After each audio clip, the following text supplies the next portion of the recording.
بسم اللہ الرحمن الرحیم۔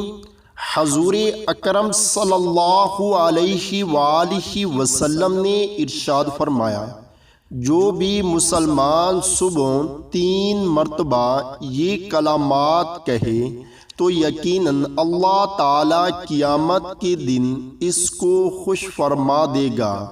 رضیت باللہ ربا وبالاسلام دینا وبمحمد نبیا۔ رضیت باللہ ربا وبالاسلام دینا وبمحمد نبیا۔